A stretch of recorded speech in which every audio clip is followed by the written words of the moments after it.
Good morning, ladies and gentlemen. A live stream on a Saturday. What's going on? A new segment we're going to try. It is the fan takeaways. It's pretty self-explanatory, isn't it? Really. You guys sent in a bunch of takeaways from the games against Gold Coast and the Lions. A bunch through Instagram in particular. So I figured let's turn this into an engaging live stream and share the opinions online on a live stream and just bounce from there. Really, this will probably be a segment that takes place the following day after the games. So say for example, Wednesday we have the Richmond game. So what you'll see Wednesday, we'll see the post-game show. Thursday, you'll see the player ratings in the morning. And then in the evening, we'll go live and do a fan takeaways, which is what we're doing today. So this is just more of a practice run, but nevertheless, the opinions are the opinions, and we'll get into it in just a moment, really. Melissa, how you going? Champs, Jack, how we doing? Yeah, so figure we just give this little test run today, but pretty keen to share some people's thoughts. Stefanos, Dikanete, yeah, it'll be good. So let's get started. The first one we have here is Ned from Ned Cassidy. I think he's actually a member of the channel, I believe. Oh no, he's someone who's features quite frequently in the show.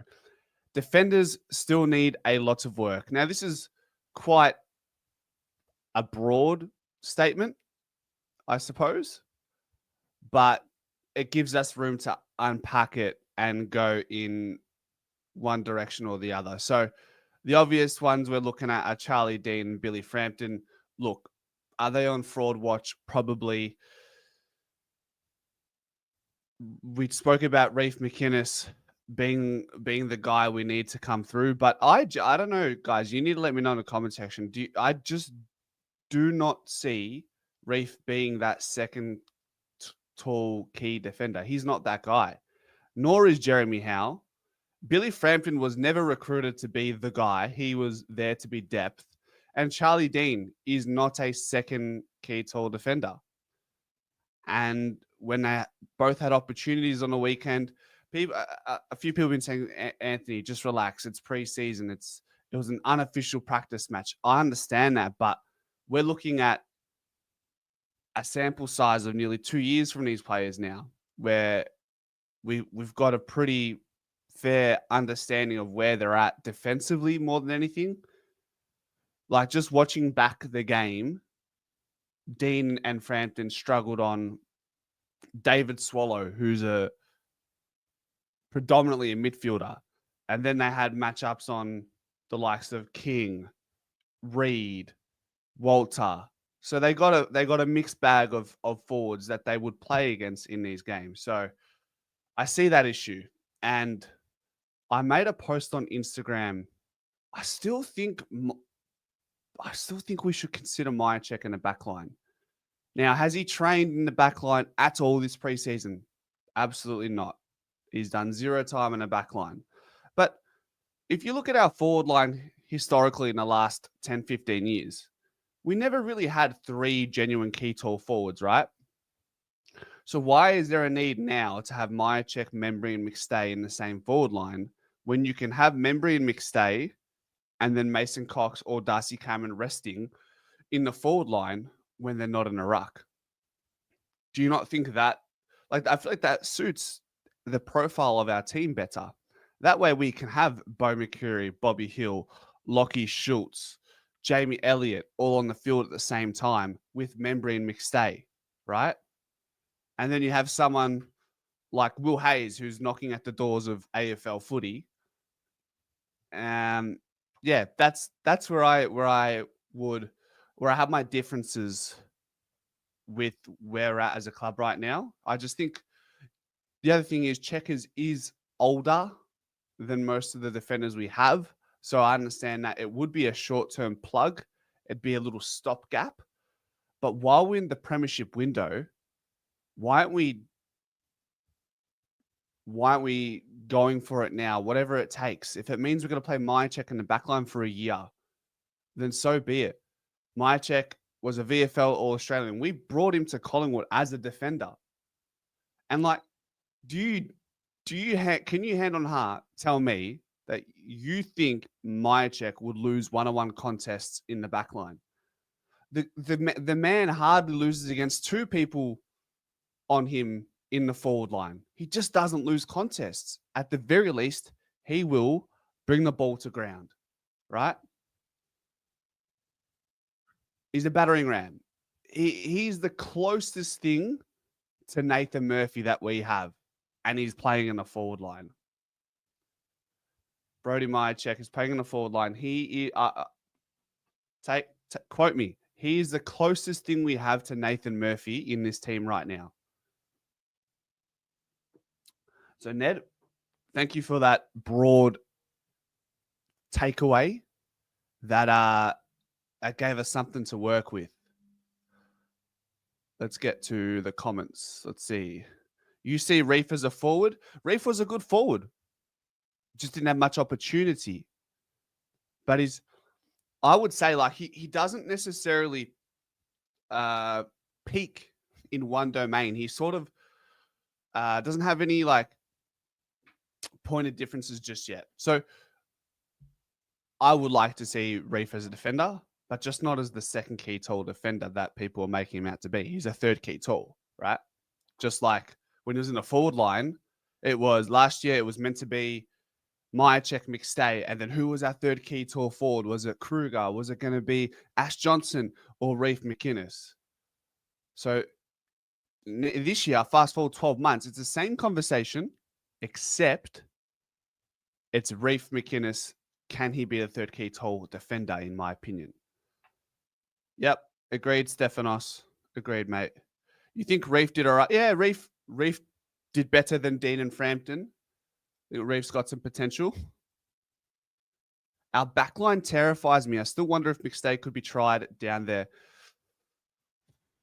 I think it'd be safer to go with Myercheck just because of how bullish and dogged he is. I think McStay's a bit more polished. He's a bit more of a clean mark up forward. I think that's someone we need in the forward line more than Myercheck right now.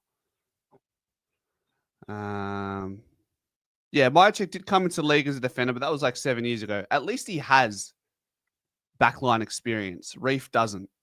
Players in the past for Collingwood have had zero backline experience and transitioned just well. Chris Tarrant, Leon Davis, Jeremy Howe.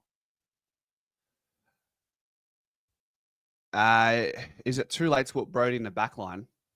Yes, so that's another great point you bring up. Yes, he hasn't been training in the backline, but the reality is we're still one genuine defender short in the backline.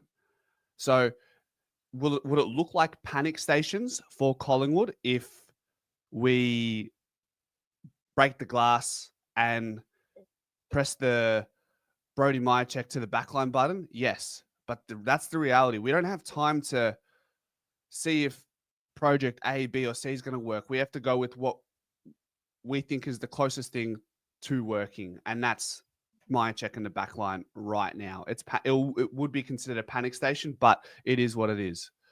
Yes, or Chris, how are you?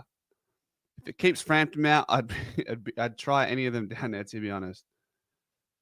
Yeah, he's a passionate player, Frampton. I just don't think he's just not good enough one-on-one. Look, we'll see where this. I remember last year, and for those who have been around the channel since probably mid last year, I think 6-7 weeks before Josh Dacos was moved to the back line, I was begging for us to see someone like Josh Dacos in the back line. And when I first brought it up, a lot of people disagreed with me. Lots of people. I've got the receipts. And eventually they decided to go for Josh Dacos, and look, it's worked a treat. And now he's a mainstay on the half back line. I'm hoping we see the same thing with Myercheck. I'm testing my luck. See, I see where you're coming from here, Tony, with Ned Long as the second defender. because he's 6'4", he's big, he's bustly, he's a brick shit house. But so is Patrick Cripps. And do you think Patrick Cripps could be an elite intercepting defender? Probably not. So that's why just because you're big and tall doesn't necessarily mean you're going to be a good defender. Moving on to the next fan takeaway from Cuba 9912. When the ball is in the hands of the Dacos boys, our ball movement is so much better. Isn't that a given? It's nice to have Josh Dacos off the back line, and on Wednesday he looked good. Nice little connector. Josh Dacos is one of those players, and Dan Houston as well. They're not necessarily the fastest bursting players off the half back line, but they penetrate with their use by foot. So rather than, say, a John Noble, who he'll give you a 20-meter burst and then kick it 40 or 50, sometimes a turnover, sometimes not. Sometimes more often than not, it's a turnover. But with Josh and Dan, they just dissect the opposition with their foot rather than their foot speed. So, and then Nick Dacos is a dream football player. Great vision, great composure, can turn on a dime. His ability to get from one contest to the next is unmatched. I haven't seen it anything like it before. So Debro Stav has an interesting one. We are cooked without a third key tall forward. It probably ties into the first takeaway being what we spoke about. I don't think this is an issue. I think traditionally, in the last 10, 15 years, Collingwood have played with 4 medium-sized forwards / small. Jamie, Bo, Billy, Lockie. Jamie plays tall. Bobby sits on players' shoulders. Lockie doesn't mind. Shooter doesn't mind taking an overhead mark. I don't think it's a necessity. Definitely not. We won a flag with Myercheck as the head honcho in the forward line, and that was about it, really. Billy Frampton played a lockdown role in Aris Andrews and Narg, and yeah, we know how. Whatever, you know how that went. We have Cox and Cameron that can rotate and rest in the forward line and be that third key tall forward. It's not an issue. Moving on. Alex Q the Great. TJ providing some hope with the intercept marks in defense. It's a good one. He took, from what I saw, he had 2 intercept marks. He looks confident. He looks unbothered. He looks like he's ready to do a job if asked. He's one of those players who probably might play. I'd say TJ's range this year can vary anywhere between 5 to 10 games, right? 10 being the upper range, obviously. It's just we have so much depth in this position. I will argue, though, that TJ's point of difference is he can compete in the air, whereas Jacob Ryan probably can't, Will Parker can't, Josh Dacos can't, Dan Houston can to an extent, Harry Demeter probably can't. So TJ gives me, although a little bit shorter, he does give me Jeremy Howe energy because of his willingness to compete in the air. And, TJ is not scared to take on difficult kicks if needed. And I think he'll really grow into that. I'd put him around the 5 to 10 game mark if he gets lucky. But more likely than not, he'll probably play a fair bulk of his season in the VFL. Not because he's not ready. It's a difficult position to crack into now. And I don't know if he's ready for like a wing position just yet. And the forward line is stacked already, so it's probably not going to be something there. It's your hottie X. The rookies kicking goals was their takeaway from the game. Yeah, Charlie West. Jeez, isn't he exciting? 2 shots, 2 goals, accurate, composed. I'll keep saying these players that come in through the draft these days, they are unfazed for the most part. They're unbothered. They're ready to go. Charlie West, pick 56 or something? Pick 50? Somewhere around there. Like, Collingwood do well with their picks in the 50s. Tom Langdon, Josh Dacos was around there. I could go through a bunch of Bo McCreary. We have a bunch of players where we've had these picks in this sort of range, and we do well with them. So Charlie West, man, his ceiling is yet to be determined, but it's looking good. Early days, Charlie West is looking good. Jonathan Brown vibes. Wallet fam, my man. Charlie West, good. Simple. Rocket Rondo, I love this one. I love this one, mate. Joe Richards is easily replaceable. The position, as many would say, is a dime a dozen. The availability, the depth we have in this position right now. Did it hurt to lose Joe Richards? Yes. But fortunately, we already had 4 players ahead of him. Once again, that is Jamie Elliott, Bo McCreary, Bobby Hill, Lockie Schultz. And guess what? Now we've got Will Hayes, who's also someone who has a range of, could play up to 5 or more games this year, depending on form, injuries, all that sort of stuff. So it hurt to lose Joe Richards because he does look like a Rolls Royce kind of small forward, quality kick going inside 50, has the potential. Joe Richards definitely has the potential to kick 30 goals and average a goal assist a game, which is something that Bobby Hill did last year. So we lose that. I understand that, but what did it get us in the end? It helped us facilitate that Dan Houston trade. So Rondo, great call, mate. Like, it sucks to admit that he is easily replaceable because he gave us glimpses of, oh, this guy can be like a long-term prospect for Collingwood. Unfortunately, that's not going to be the case. Mick _M27. Not worried. Fly had what I felt as a half and half side, whereas the other teams had their best 22. Not worried. Fly had what I felt as a half. Okay, so the first team was probably more close to the A team. And the format was a shocker, wasn't it? Like, honestly, if there's anyone in this chat that liked that format, something's not right. Something's not working up there.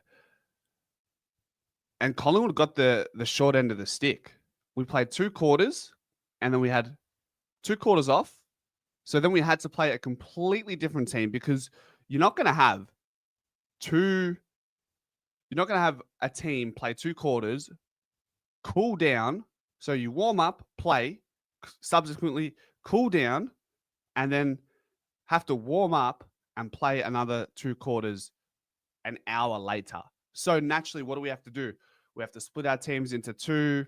We've sort of got an A team, but then we've got a B team with Pendlebury, West, Myercheck, Sidey, TJ. You're like, well,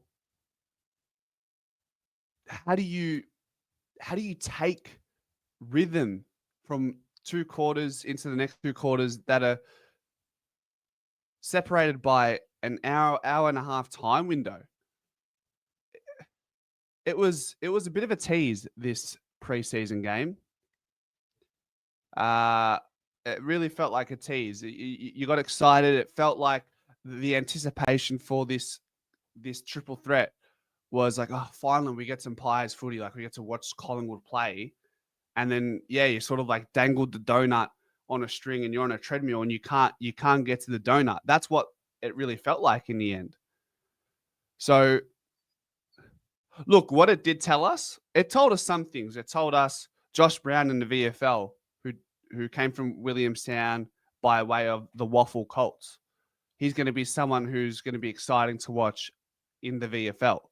It really showed us what Charlie Dean and Billy Frampton are like without having Jeremy Howe, Braden Maynard was in their team, but Jeremy Howe and Darcy Moore to protect them.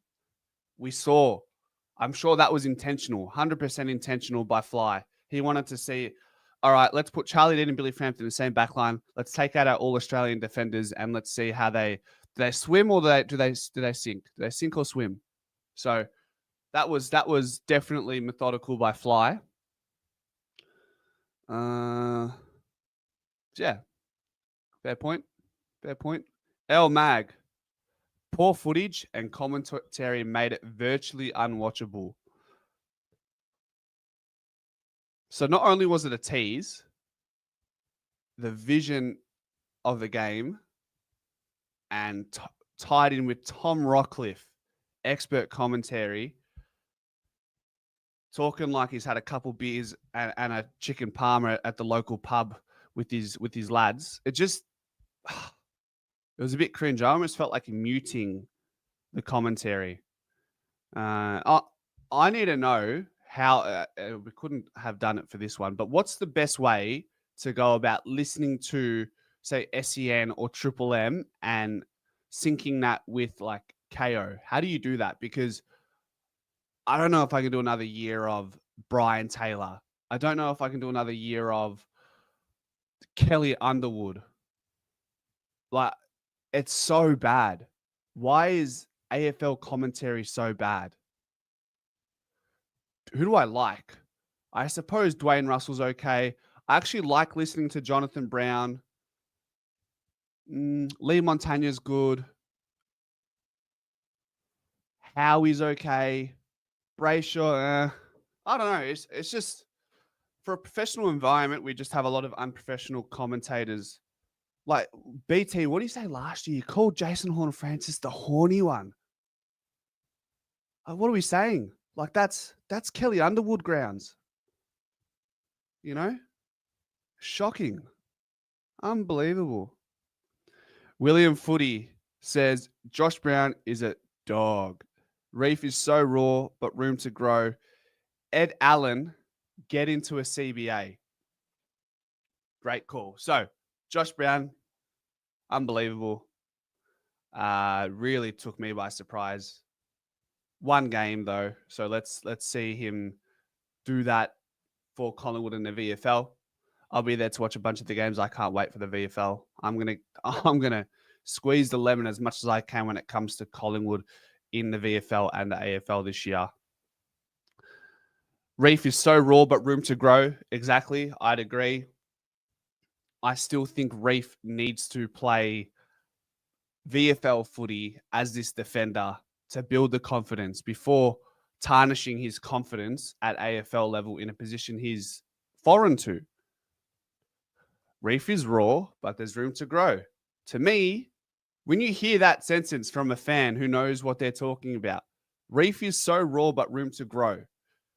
When you hear that, do you assume that they're going to be playing AFL or should they be playing VFL first to grow? You know, when I hear that sentence, I think Ilaru Smith. Smith is very raw, but room to grow. I feel like TJ is a little bit raw, room to grow. That's how I see that one. Ed Allen, get into a centre bounce attendance. This is another gripe I have with the club. It's clear to me from what I've seen at training. I went to close to 15 sessions in the preseason. We saw him against Fremantle. We saw him against Melbourne. And now we saw him a little bit against the Lions. I think his best position is as an inside midfielder. He does not have the disposal efficiency by foot to play as a winger. Wingers need to be elite by foot. Think prime steel side bottom. Think Patrick Lipinski's kicks going inside 50. Think Errol Goulden from Sydney. Who won the flag? Brisbane. Think Hugh McLuggage. Like, Ed Allen doesn't give me that sort of energy off the wing. Get him inside mid, or if he's not ready to get bulk time inside mid, why you can't fit him in the forward line? So it's a tricky one. It's like, if he can't play wing, can he be in the AFL side? Because it seems like the club or the coaches want to rotate him from middle to wing, wing to middle. Let me just catch up on his comments quickly, guys. Give me a second. All right, let's catch up. I'll quickly pump these out. Anybody else think Josh Brown looked? Yeah, Josh Brown looked really good. Dan Houston was a bit average. It's okay. He's a 2-time All-Australian. He'll come good when it matters. TJ was pretty good on Thursday. We don't have a forward above 190, but that's good. We do. We do have McStay and Membry. They're both over 190. McStay and Cox are also Cameron and Cox are also over. There is a wing position up for grabs. Ryan, Harvey Harrison, Harry Demeter, and Hayes. One of them need to take it. Well, I don't know if I agree with that because there's Lipinski, there's Steel Sidebottom, there's Jack Crisp who plays on the wing as well, and there's going to be Ed Allen. So there's 4 players ahead of those players before they get considered as a winger. As George Washington once said, the best defense is a greater offense. We should be talking about our backline coach, not the players. Roughhead's backline setup is terrible. It also doesn't help when a team moves the ball full length of ground with ease. Yeah, the jury's still out for mine with Roughhead. I see a lot of he has a lot of hands-on work to do at training. He's got a lot to do with it being the backline coach, as does Boydie with the midfield. So we'll see. Look, at the end of the day, the whole team needs to work cohesively together to defend the ground. All new players take a few games before they fire up. Yep, Houston will get his act together. Howe will retire and TJ. Yeah, fair call, Team Mello. Howe will retire and TJ will be a regular starter in 2026. I agree. Hey, Chris, how you going? Will Hayes has got me very intrigued since to know where to place himself, and he's got an engine. He's good, mate. He's very good. Josh Bennett was good, Melissa. Cox won't be playing opening round just because he's injured his finger. Will Parker was good. You can only really take away individual performances. Yeah, of course. And that's pretty much what we're doing, I'd say. Yeah, too early to look into to a certain extent. Kelly Underwood is shocking. All clubs are sluggish at the time. It's still summer. Yeah, we don't want injuries. Fair enough. All right, cool. Let's move on. Jacob Ryan, massive improvement. VFL side looking strong. Dean and Jath both had stinkers. Ryan looked good. So his running capacity is elite, which is why he's putting his hand up as that half-back flanker, but also potentially as a winger. He puts himself, because of his running engine, he puts himself in positions to be able to receive the ball. And he didn't turn it over. He just looked like he's right there. So he's probably in the same bracket as like TJ. But I would say TJ is probably slightly, for mine, just slightly over Ryan, just because of the potential for TJ to take really good intercept marks. And I think we'll see that when, as T. Mello said, when Jeremy Howe retires, I think we're really going to reap the benefits of TJ under the tutelage of Jeremy Howe. So hopefully we get to see a little bit more of TJ. VFL side is looking strong. Dean and Jath both had stinkers. I strongly disagree. I thought TJ was good, but I also agree that Dean had a stinker. Was slipping. He was slipping in every contest, and it's not something new. If you watch games last year in one-on-one contests, slipping is more often than not a sign of a lack of composure, panicking. You lose your footing because you've panicked. That's what it is. Very rarely is it the ground. You're always going to have the right studs, the right boots to accommodate for the ground you're playing on. Billy says kicking inside 50 is a concern. Tall defenders are a concern. Clearances are a concern. Clearances were like up and down. We were actually top 4 last year for a certain period of time, and then we sort of lost our way entirely. The tall defenders, we've spoken about that at length in the last half an hour. Kicking inside 50. This is where the practice matches mean absolutely nothing to me. I thought, yes, against Brisbane, our kicking inside 50 was very poor. But across the period of a full season last year and the year before, if you want to throw that in, we're close to the number one team when it comes to our efficiency going inside 50. So we would have a scoring shot 50% of the times we go into our forward line. So while we didn't get the ball inside 50 near close enough last year, we really struggled to get the ball inside 50. When we managed to get the ball inside 50, we were very efficient. So I would say consider this a non-issue. Don't look into our poor kicking going inside 50 against Brisbane as an issue. It hasn't been in the last 2 years, and I don't foresee it being an issue this year.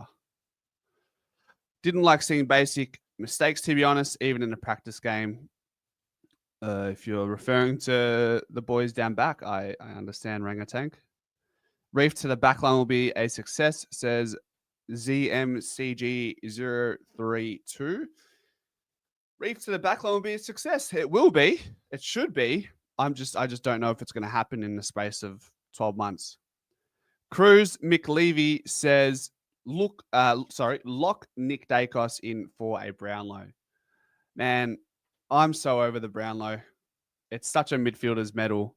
Why the umpires forced to adjudicate the game and also make a judgment on who the best three players are in that game, and why aren't they being shown the stats like everyone else has access to? I think it's traditional, it's culture, it's history. I understand that, but it's lost its, Patrick Hoop's 45 votes. Like, was he the best player? And did he deserve the Brownlow? Probably. But did he deserve 45 votes? Fuck, I don't know about that. Nickel Lock, the ease at which we allow the ball to transition out of our front half and transition into our D50. Yeah. So last year, this was a bit of an issue, how easy the ball was moved against us.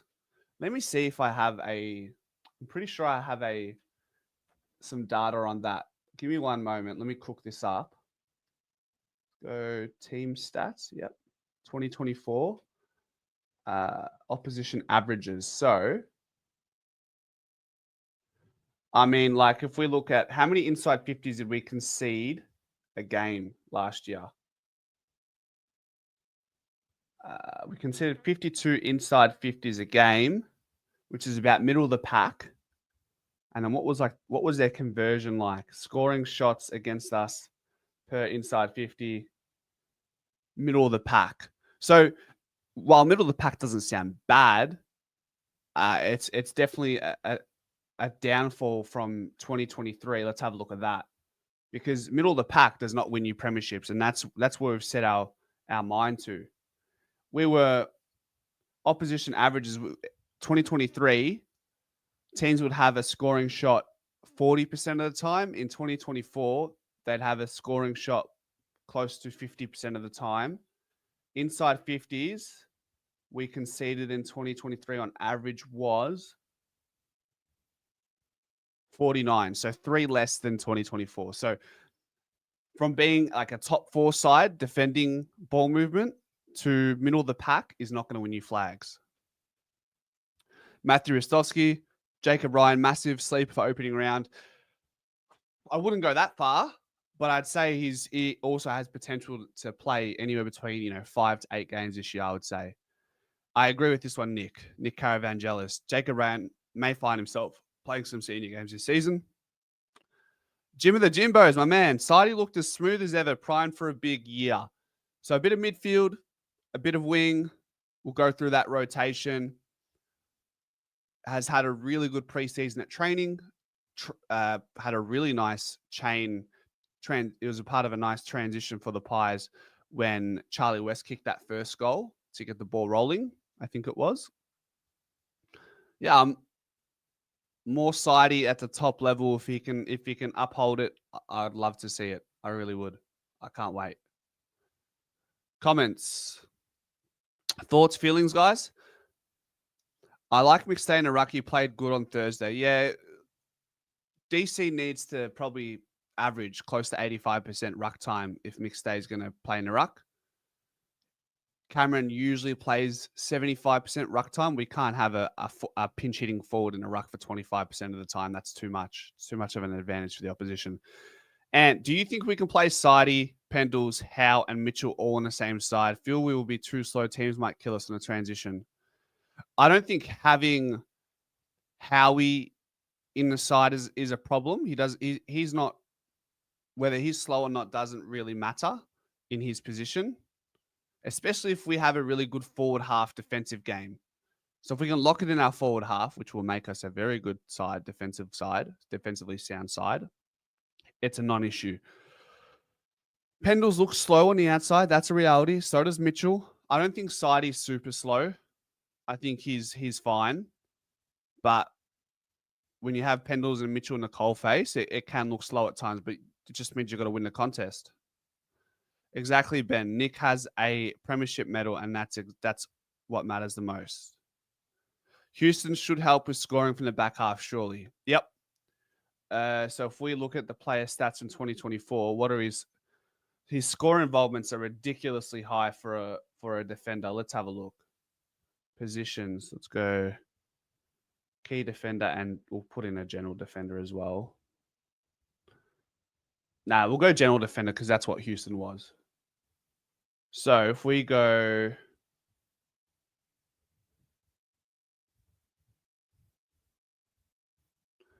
score involvement, Dan Houston averaged 4.9 score involvements, which is the third best amongst general defenders. So number 2 is Dane Zorko, who has 5.1, so 2.2 points, 2 decimal points better than Houston. And then the next one was, Nick Martin, but he was a winger, so that doesn't really count. So really, is one of the best when it comes to score involvements. Score launches, number 2. And number 1 is Tom Stewart. The reason why Dan Houston probably has such a great score launch return is because he does have the ability to take intercept marks. He had 1.6 intercept marks per game last year, and that's that's top 10, top 15 amongst general defenders. So while we're ranting and raving about how good his ball use is, he's also decent behind the ball, intercepting. So that's our man. Markov will play opening round, but Ryan is certainly knocking the door for selection. He'll be around the mark for sure. That's right, because Houston's not playing. Houston's not playing in opening round. So there is a spot there. Josh Dacos, Dan Houston, Darcy Moore, Braden Maynard, Jeremy Howe, Isaac Quaynor, Reef McInnes. That's 7 defenders. Those are the players we'll go into in opening round, I believe. Timeless, fine wine. Yeah, I'd prefer TJ. There was a lot of players that didn't touch it, Ken, on Wednesday. Like, what was it, 50 minutes, no time on. Like, that's why the format was garbage, man. It was such a waste of time. Memory will be just fine. I think Diamatia might debut. He might. He's pushing for a wing position. Who's ahead of him right now? Patrick Lipinski, Steel Side Bottom, Jack Crisp, Ed Allen. Those are the spots that he needs to take through injury or form. That's what he needs to do. Anyhow, guys, did we enjoy that? The fan takeaways. So if you want to participate in this moving forward, I post on Instagram on my stories, and I also asking what your takeaways are from the game, and I also put it in the YouTube community section. So let me know, do you enjoy this format? I like it because I get to pick the brain of how you guys interpreted the game, and there were some really good takeaways from there. Refreshing conversations. So if you like it, let me know. Leave a like on the video. That probably tells me the most that you enjoyed this. And if you want to be a part of this weekly segment, then find it in the YouTube community section or on my Instagram story. Yeah, 2 25-minute halves doesn't show if you're good or not unless you're Nick Dacos. Spot on, Chris. There's 2 Chris's here. There we go. So yeah, thanks for joining us, guys, and we will see you shortly. Go Pies.